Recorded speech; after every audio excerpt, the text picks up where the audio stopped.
ShinRobjira.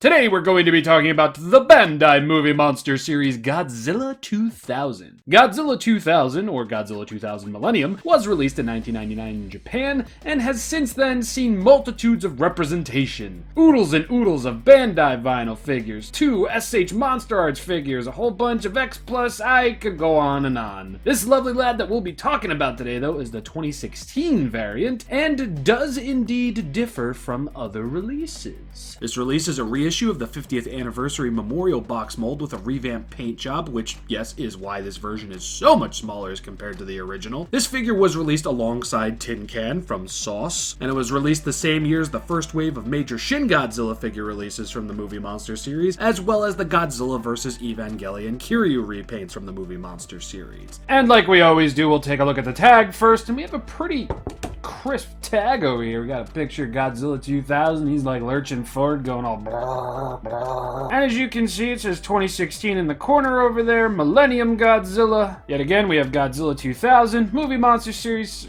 gross stain looking thing. Got the dorsal plates cut out. And then on the inside, we've got a silhouette and we got a whole bunch of other stuff. Now he's nice and protected. But he won't be protected from my criticisms. The Japanese cut of your movie sucks.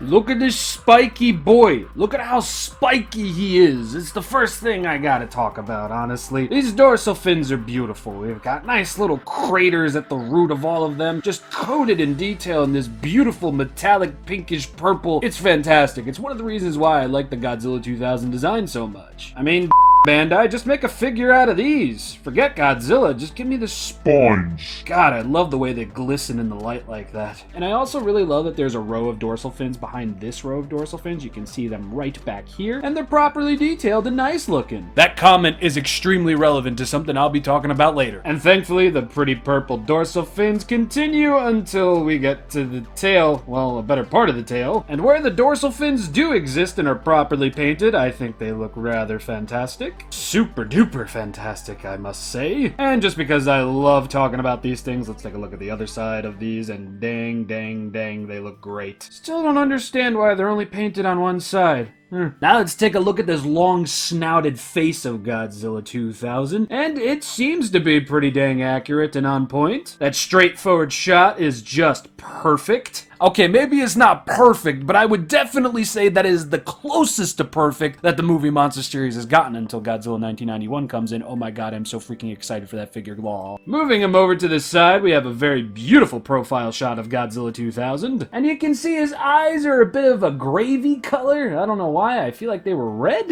in the movie. No, they don't look red, man. Oh well. Bandai were even nice enough to paint the inside of the mouth, including the tongue. And these teeth. I have to sing my praises for these teeth. They're very nicely painted and they're not all messy and weird looking. But no, for real, all the teeth look good and the inside of the mouth is just fine. Now the only other paint we're really going to get on this guy is going to be on his toes, claws, and his chest. He's got a random patch of green on his chest. I don't know why. I feel like Godzilla 1999 and 2000 had a little bit more green to him aside from just the chest. Somebody correct me in the comment section down below. And yeah, the green's there. Again, I don't know why, but it's there. And really nowhere else. There's no giant patches of green on this guy. Yep, nowhere else but the chest. I don't mean to get distracted, but look at that beautiful skin detail. The claws look very nice. Yes, it does kind of look like Godzilla stuck his fingers in the sugar jar, but I like that. It's a thing for Bandai. Same for the toes down here, although I feel like they're a little bit more yellow than the fingernails. Just a little bit, right? Maybe the photography light is baking my brain again. I do really love the deep detail for the skin over here. Bandai did a fantastic job on this. I especially love the detail on Godzilla's throat and under his jaw over here as well. That is just premium good stuff, man. Taking a look at Godzilla's crotch, moving into the bottom of his tail, as you can see, we've got more detail on the bottom of the tail. And since I didn't show it off in full, we do have spikes on the tail and everything. They're just not fully painted, which is a bit of a bummer. Got some nice spikies and ears on top of Godzilla's head, moving into his dorsal fins over here. Yet again, I don't know why Bandai only painted one side of the outside row. I mean, it's not like it matters. You're not going to be looking on the inside of the dorsal fins, but it's just something that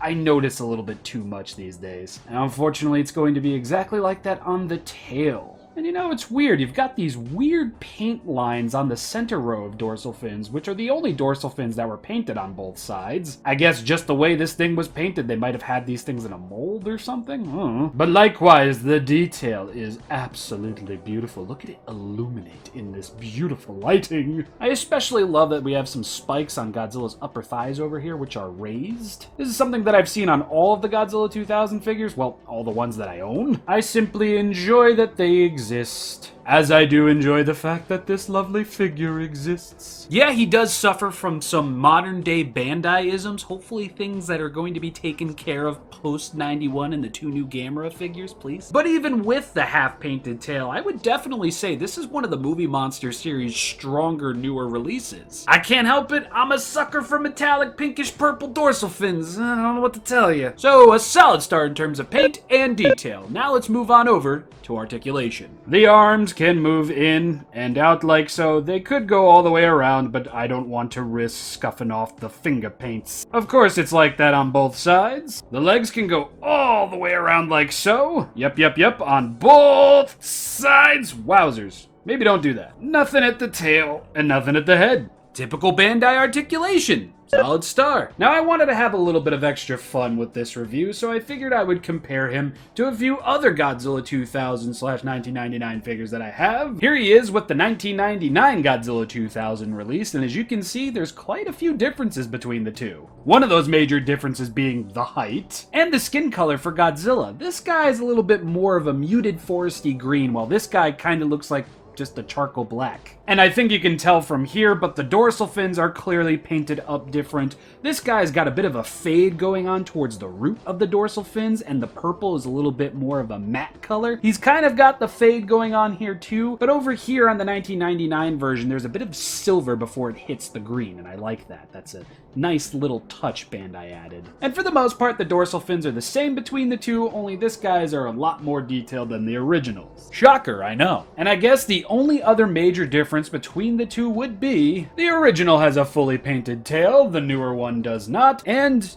I want to say this guy's got a longer tail than this dude does. Here's the 2016 boy next to the Godzilla 2000, aka Godzilla vs. Mechagodzilla theater exclusive figure. This guy is essentially the exact same figure we just compared this dude to. He's just got the different paint, so I'm not going to bother with him. I just wanted to show him off because look at him. He's nice, he's metallic, he's translucent, he's great. I love him. They do look pretty together though, I will say that. Here he is next to the Godzilla 2000 Sound Battler Goji, and clearly they're of a completely different mold. The hands are different, the feet are different, the dorsal fins are entirely different. It's a whole new mold. The only thing these two have in common is just the fact that they're both Godzilla 2000, and the heads. I'd say the heads are pretty close. Friends and neighbors, the true comparison begins, because now we will be comparing Movie Monster Series Godzilla 2000 to the Godzilla Store exclusive whatever the heck this guy was called. Now I do believe I got this figure before I got the figure we're talking about today, and when I was originally making this review, I found out a couple of interesting differences between this guy and the 2016 boy. Let's take a look. One of those major differences being that he is shorter. Huh? It's not the positioning of the legs, he's just shorter. And oddly enough, the dorsal fins have been smoothened out. I don't know why, but if you look at the dorsal fins on this guy towards the root of them all as they get closer to his skin, like I said before, you can see craters and everything. Here, they look like Godzilla just glued crystals to his back, and that's weird. That's a rather strange change to be making there, Bandai. The tail on the G-Store exclusive boy is also much shorter. In fact, it looks more like the 1999's tail, as pictured here. I mean, more props to Bandai. You did something new with a figure that you had already re-released, but I also have to ask, why'd you make him shorter? Why'd you low quality up the dorsal fins? Why is the tail shorter? I mean, this doesn't affect my love of the figures, but I'm just curious.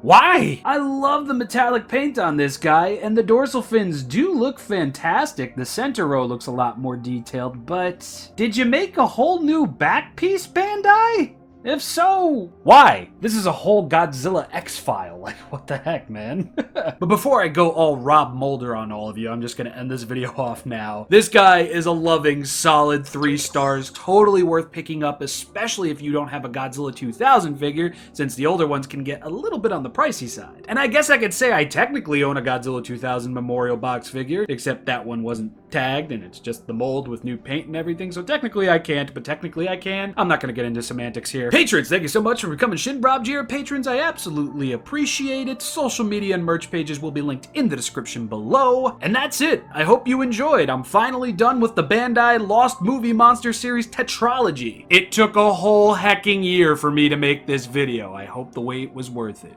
Peace.